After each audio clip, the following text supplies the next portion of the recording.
What's up, everybody, and welcome back to another episode of Blood on the Razor Wire TV, where you already know we bring it to you real and we bring it to you raw. If you haven't already, hit that subscribe button, hit that like button, share the video, make sure you leave a comment.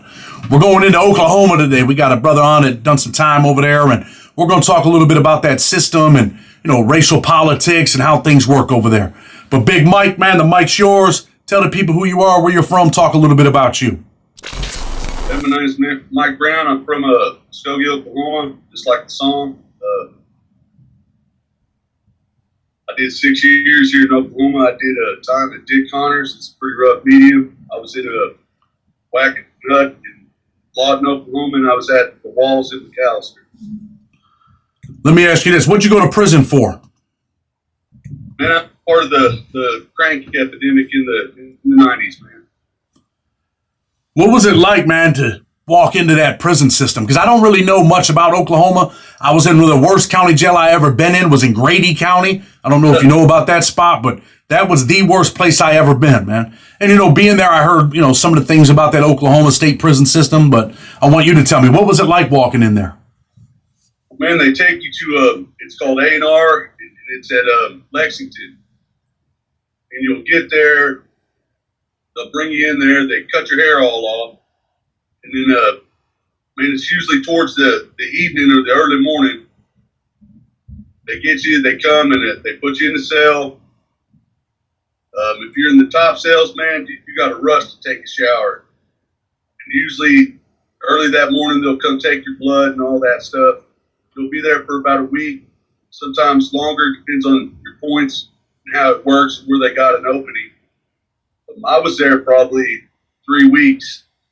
They had to override my points because I had upon a successful completion of a drug program, I could have got out, and it didn't work like that for me.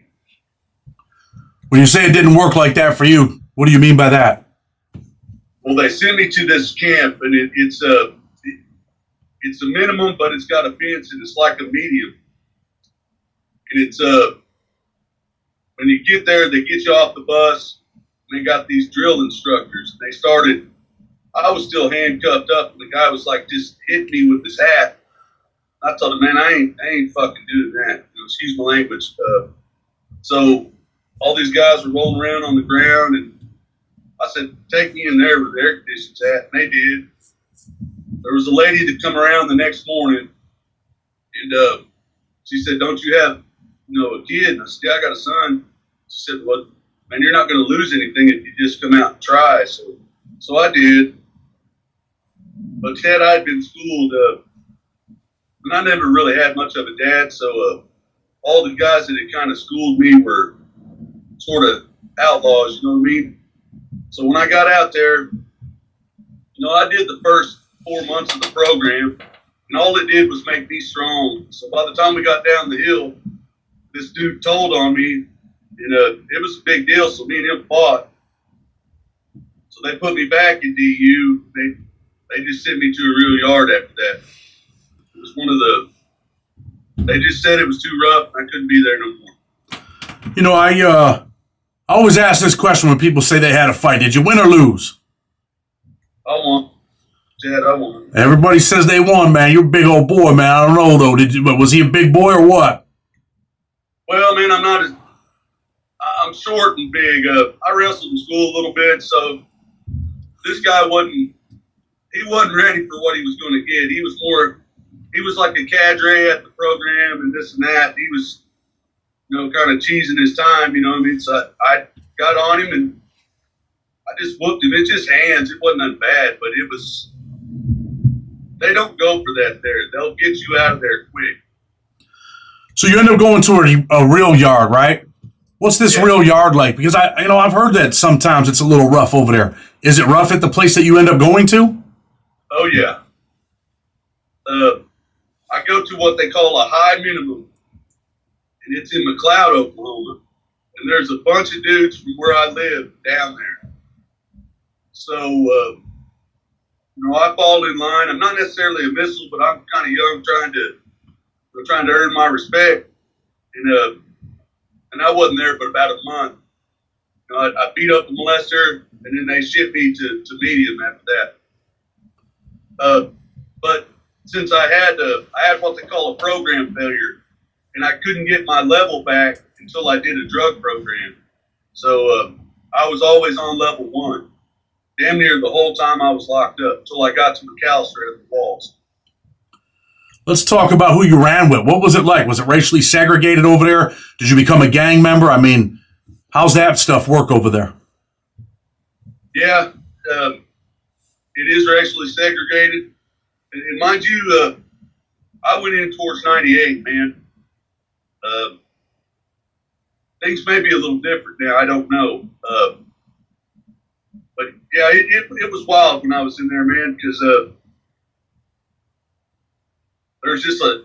there was a lot of dudes from where I come from. It seemed like everywhere I go, they all had prestige. They all, you know what I mean? They ran shit. So, man, it was kind of rough. I don't know how to tell you. You know what I mean? It's all right. Like I asked you though, who'd you run with? Were you involved in a gang and a group? Yeah, I run with the Oklahoma Aryan Brotherhood. The Oklahoma Aryan Brotherhood. They had an Oklahoma Aryan Brotherhood down there? Yeah, it's an offshoot of Texas, yes. They don't have it anymore, but yes, they had it when I was in. What were their politics like? I mean, what were their rules like? Were you allowed to intermingle with blacks? Were you allowed to deal with Hispanics? You know, I'm interested in knowing what it was like for an Oklahoma AB. Well, man, when I got to Lawton, there was only like maybe 10 to 20 Mexican dudes over there. There was like 50 of us. So we pretty much looked out for them. You know what I mean? Weren't allowed to sell with the black man. But you know what I mean? You go out there and play basketball and stuff like that. You know what I mean? There were some good black dudes. You know what I mean? But everybody was kind of at arm's distance. You know what I mean? Stick to your own. How about on the other side? Were the black dudes that way too? Well, the Muslim black dudes were about the ones that I liked the best. They were about that business. They were really respectful. They didn't bring us no trouble. We didn't bring them no trouble. We had more problems with the Crip dudes. We didn't have no DC guys out here that I hear about on your show. We didn't have that. You know, I ask you that because, you know, all the time we see some stuff on YouTube going on right now, right, where, you know, we segregate ourselves, right, where we're like, yo, man, we're too busy fighting each other instead of fighting for, you know, what I think is, you know, the right things to make things better. We're beefing over, you know, a TV or this dude turned the channel. That's why I ask you that type of stuff. You know what I mean? Did you consider yourself, and I mean, just keep it real. You grew up in Oklahoma. Did you consider yourself a racist, man?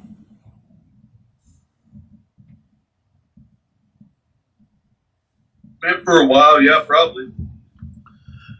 You know, like I say, the channel's real and it's raw. So, you know, I believe that, you know, racism is a taught behavior, right? Do you feel that way? Was that something that was taught in your household growing up, or did you just wake up one day and say, you know, I just dislike these people? Man, it's kind of taught to you down here. You know what I mean? When I got out, I have a cousin that's like my big sister. They were actually going to take me back to jail to set up a payment plan for all the money I owed. And she went down there and paid it, her and my mom. She had got with the black dude. She has a black kid. And, man, I asked myself one day, you know, would you not run out on the road to protect that kid just like it was your own kid? So, man, I'm not a racist, really. You know what I mean? And I got my sister has a mixed baby. And that's my niece, and I love her just like she's my own. But, no, man, and it's getting better as the older guys are getting old. You know what I mean? It's not as preached to you as much anymore.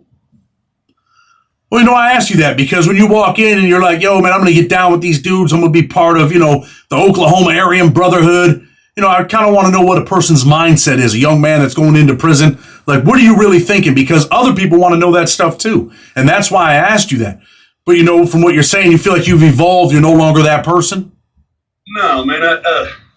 Chad, I've been out since 2004. I'm a superintendent for a construction company. I have an Italian wife. I got 2 kids. I actually got 3 kids, man. She's been a mother to my oldest son as well. Real good person. man, she just don't put up with that way of thinking, man. You know what I mean? So I've had to, she's challenged me in so many ways to be a better person. I know it's all cliche, but man, if you want to have anything in this life, man, you got to be open to, you got to have a friend that you're willing to listen to, and she's mine. We're gonna get into that in a minute. We're gonna talk a little bit more about your prison experience, and then we're gonna get into that stuff. Let me ask you this, right? So while you're in prison, you're part of the Ohio AB.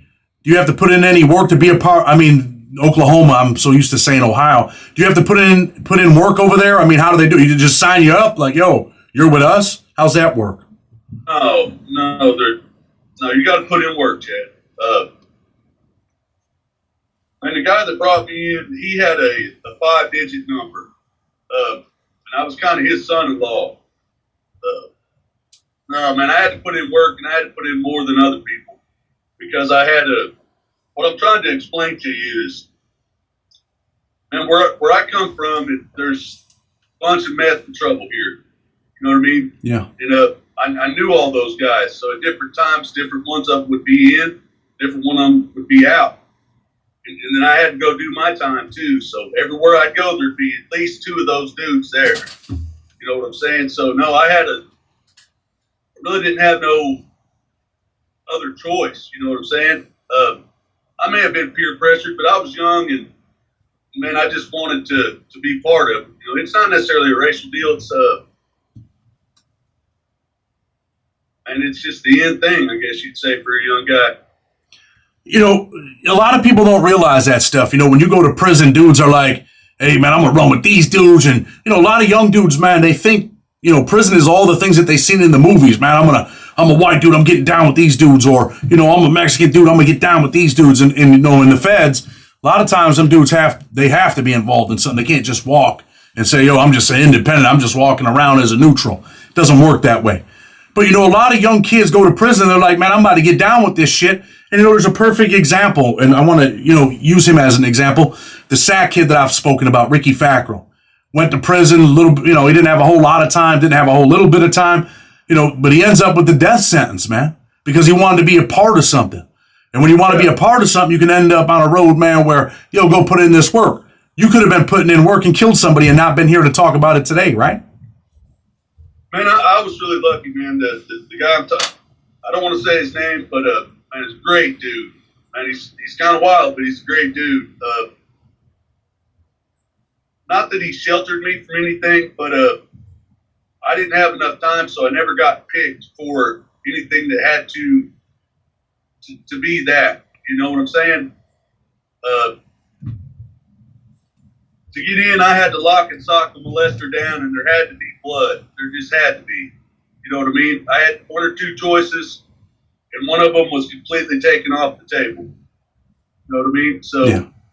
And I really didn't know any better. I knew what I was doing, but man, you know, fuck that guy. He got what he needed. But I mean, hey, listen, I understand when you say that stuff. You know what I mean? Hey, I did a lot of time in prison. I understand that. But, you know, when you're doing something like that, man, you're taking a shot at, man, you know, losing your life, right? I mean, ending up, what happens if the dude would have died? Man, Chad, that's one thing. I'm saying, I wasn't even thinking about that, man. Guys need to,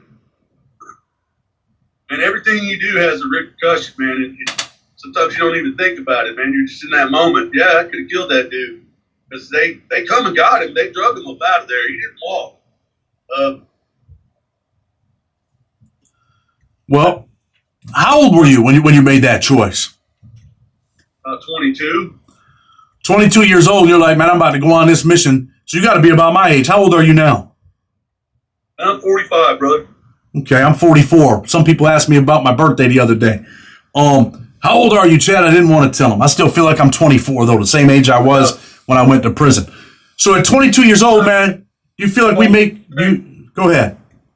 I said, you're kind of baby-faced, brother. I'm rolling with the gray stuff. That's only because I shaved it down, brother. I might put a little, what's that stuff they got? Oh, just for men? I'm joking. But anyway, you know, at 22 years old, do you feel like, man, at 22 years old, you're not thinking about consequences? Well, Chad, I'm going to tell you what they did to me, man. And, you know, I thought it was cool in the feds. I mean, there ain't nothing cool about the feds. That's not what I'm saying. But they put you close to where you're going to be. or where you're from, sort of. So me, I'd had to go to Beaumont and get it in down there. But here they don't do that, man. They may send you, I mean, all the way across the state. I didn't get to see my mom much.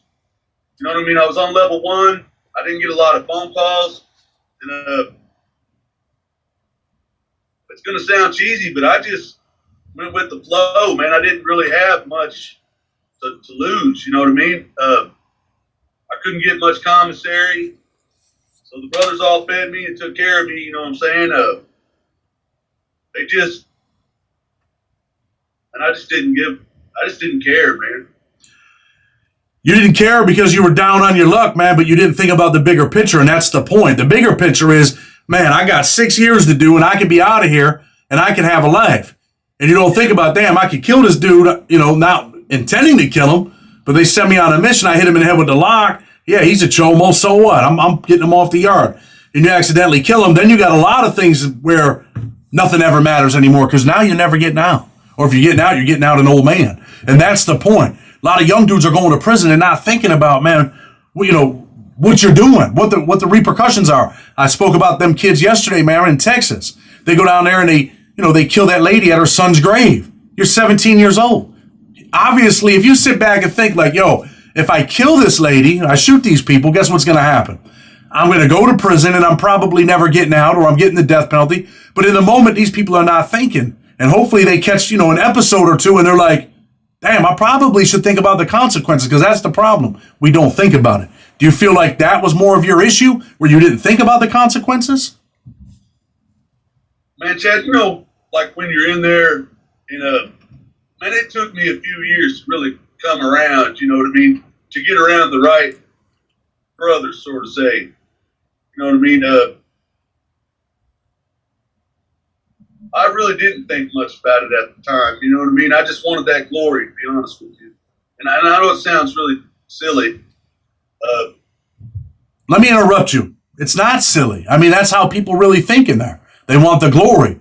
You know, some dudes, I've seen young dudes come in there and they like, man, I'm trying to become an AB. And then they end up with a life sentence because, you know, they're thinking they want the glory. But as you get older, you're like, damn, I really didn't want the glory because now I'm going to die in prison. I don't talk much about it, but there was an incident that happened maybe 6 months later after mine happened. And the dude got stomped out. And when they stomped him, he hit the bolts that hold the shitter down, and it killed him. And that brother only had about a 10-year sentence. I think they gave him 35 years for it. What's one of the worst things you've seen over there?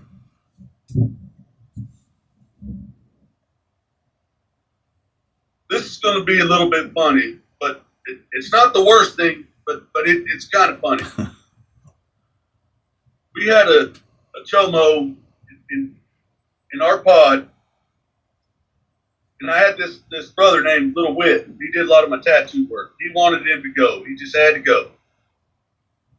So we go up there. The guy gives us a little bit of fuss. Well, at Lawton, they got these drawers that come out of the bottom of the bunk.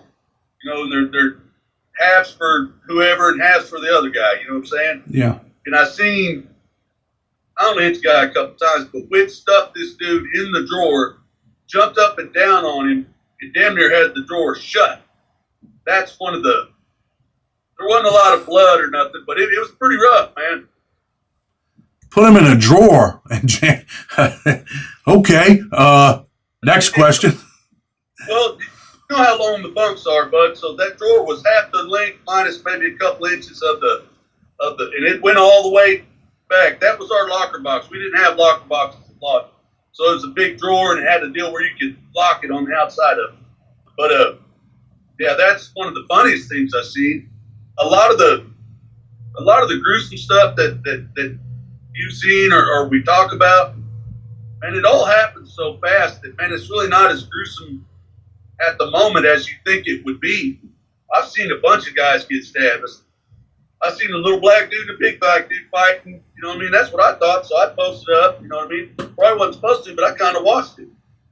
And then the little dude started winning, and the bigger dude just went over and sat down, and he'd been stabbing him the whole time. You could hear his sneakers on the blood. You know what I'm saying? It was but it's not as gruesome. You know what I'm saying? I did see a guy. We were coming back from lunch, and the blacks got on one of their own, and he was a big old boy. And they broke the wooden mop handle, and it was poking him with it. That one was pretty gross, but and it looked like that one went on for a little while. I just kind of moved on and went around. You're a father now, right? What's that? I said you're a father now, right? Yeah. How many kids you got? 3. How old are they? My oldest son's 25. My youngest son will be 12 pretty quick, and then my daughter's 14, almost 15. And I know how you said, some of this stuff isn't, that gruesome because it happens so fast. But now as a father, right, you would never want your son to be involved in a situation like that, right? Oh, no. Absolutely not, man. Absolutely not. I'm not glorifying any of this. It's not, people don't understand, even the guys that do their 5 or 6 years, say you're a big-time hunter, man, your family hunts. You'll never be able to hunt again. You won't be able to teach your kids how to shoot a gun. There is a life after prison, but, man, this will cost you the rest of your life. The choices you make now. Even if you get out, it's still, man, you're behind. You got to make up. You got to work harder than the next guy. They don't want a convict working for them. You got to be good at what you do. It's not easy, man. None of this is easy. How long you been home? And I got home in '04, and I kind of run the streets for about a year, and then I met my wife, and we've been together ever since. And never went back? No, man. I got close. Well, I didn't really get close, man. Her dad lived with us, and I got a domestic assault on him, and the judge didn't want to drop it, you know what I mean? But they did eventually. But I got a DUI one time, and then that's the only trouble I've really been in since I've been out. Man, the invention of a cell phone's a hell of a thing. You can't do what you could in the 90s anymore. So let me ask you. Let me ask you this. What was the one thing when you were in prison that you just missed, man, that you said, man, if I ever get out of here, I don't never want to go back? What did you miss most? Man, I finally got to the walls, and I was around some really good people. My stepfather had passed away. And I just started missing my family a lot. You know what I mean? I started getting to see them more, and it was really tangible. So I just really felt like I'd let my mother down, and I needed to do right when I got home. You know what I mean? Because there wasn't nobody else going to take care of her. You know what I mean? Well, I agree with that 100%. Let me ask you this also. What has kept you out of prison? Because you stayed out of prison. You're on the right path. You're a father, you're a husband, you're a supervisor at a construction company. What kept you focused? Well, there was an incident that happened. After my daughter was born, me and my wife kind of wasn't getting along, and I fought these boys next door to us. We were all drinking, and an altercation happened. And they hit me with a brick, and I went to the hospital. I still got all my teeth. The girl next door said I whooped 2 of them, but the other one got me. I don't know, tough guy shit, just what happened. And then her grandmother called me.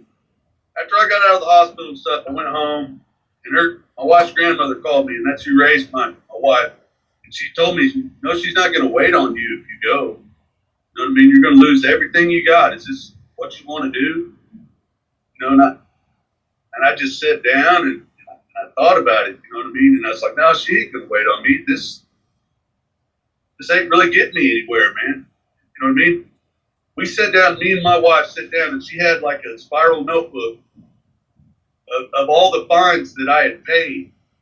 And we sat down and looked at some of the stuff we could have had, Chad. It was ridiculous.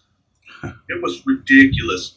So after that, and I really tried to settle down. And I was like, all right, man, I don't have to do that. I'm not going to go drink with those dudes next door. I just stayed at home. And it was easier for me, really. And much more enjoyable, right? Yes, it was. How's your 12-year-old son doing? Is he doing the right thing? Man, you might be able to tell I'm a little socially awkward, and I don't know this for a fact, but Asperger's runs in my family. Man, he's kind of my pride and joy. I really love my daughter, and she's my daughter, but man, I kind of watch over my little son, man. And my oldest son has Asperger's too, but and yeah, he's not on no tough guy, nothing, man. He's building Lego BX rockets and stuff. He's an awesome kid. Let me ask you this. If he was, he's 12 years old, if he was on the wrong road, right, before we get ready to go, what message would you give him? He's 12 years old, you're his father, and I'm happy that he's doing the right thing. So what message would you give to him or a 12-year-old that's on the wrong road right now, doing the wrong things, man? And it doesn't look like today you're not going to see none of what the consequences are. You may not even care about them, but and you got your whole life to reap what you sow. You know what I mean? And my boy, I was talking to him, I would let him know that pride can be a downfall. It's okay to walk away from an altercation. It's okay. You know what I mean? It took me a long time to realize that. It honestly did. And I would just tell him, think about what you're doing. You know what I mean? I don't have all the magical words, but I want that to kind of be the message, right, Mike? Where, look, it's okay to walk away sometimes. It's okay to give a person a way out. Because sometimes when you don't, and I've said this before, and I hope people understand what I mean, when two elephants fight, the ground suffers. So, you got these 16, 17, 18-year-old kids out here, they're beefing. When if just one of you walk away, maybe someone's not going to die. I seen a story come across the headline the other day. Two brothers shot each other. They both died. They shot each other at the same time. So, when two elephants fight, the ground suffers. And there you go. The ground is both of them lost their lives. So it's okay to take the way out. It's okay to think about what the consequences are. It's okay to chalk up your pride. So people might laugh at you today because you walked away, right? But 10 years from now, man, you might be the owner of a construction company living the best life ever. But had you not walked away, you could have been dead. I struggled with it. When I was a foreman, when I first made a foreman, you know what I mean? Luckily, my boss had done time in Texas. He said, man, you ain't telling on nobody if they're terrible, man. Just send them to the office, you know what I mean? and it's going to sound lame, Chad, but I really struggled with that, you know what I mean? Because I didn't want to. It's just a stigma, you work on it, you know what I mean? Finally, he drove up to the job, talked to me. He said, man, I sent you these guys that are terrible, you know what I mean? And he wind up getting on them and running them off. He said, you don't have to do that. It's not telling on them. Just send them to the office. And I finally figured it out, you know what I mean? It's been a struggle, brother. It sounds ridiculous, but it's been a struggle. It's not that it's ridiculous. It's just real world, real life stuff. And, at the end of the day, I always say this too. We get so caught up in, the prison atmosphere and the street atmosphere. And, we have to remember, I'm not telling, hey, man, you go tell on these people, go tell on them people. I'm not saying that. But I'll use a different example. I used to say, damn, bro, you could be that dude underneath the gun tower fighting with 4 or 5 dudes. And they could be like, damn, man, you were, Chad was whooping them dudes till they stabbed him in the neck and he died. He was winning for about 2 minutes and now he's dead. So, and I used to relate that to, prison politics where you call it what you want. I'm not waiting for 4 or 5 of you to get me. I might hit you in the kitchen and we're out of here. You know what I mean? I might hit you in the school building and we're out of here. I'm not waiting for you guys to plot on me. And, I've had some issues with some of them boys from down south. So, there's been, times where I'm like, hey, I'm about to just knock this kid's block off and I'm out of here. But the dude super smart did that. You know what I mean? You don't wait, let somebody regroup and come back. No, you handle it and you get yours in then and wait for the consequences later. You know what I mean? That's just how it is. I'm not going to wait and let nobody creep on me. I just do it now. I mean, that's the way it has to work. But listen, I'm happy that you're a father. I'm happy that you're a husband. I'm happy that you've been out of prison all these years. It took some bumps in the road after you got out, but, you're an example that people can get out and do good. I mean, you're probably making pretty good money, right? 70 a year, man. That's good for here. It's a lot better than working in the kitchen for $1,000 a year, right? Oh yeah. Man, I'm a product of having somebody that I could kind of trust that rode all these hurdles with me and always let me know I could be better. You know what I mean? She's the one that told me that I could walk away.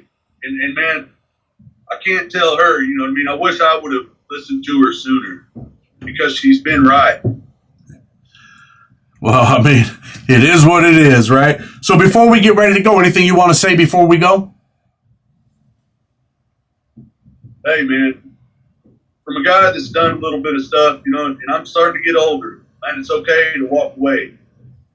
You're going to get to a point where you can't walk away. So you may walk away first so you don't have to go to where you can't walk away. And you got to do stuff. I mean, that's a jewel right there. I appreciate you coming on, appreciate your story, your experiences. I'm going to get ready to close the show. I'm going to tell people, man, if you like this one, hit that like button, leave a comment. And for real, man, start to think about some of the things that can happen if you don't make the right decision. And think about the things that can happen when you make the right decision. And I think, man, in the end, man, the scales will outweigh things. Again, with respect, Blood on the Razor Wire TV. Until tomorrow, we're out.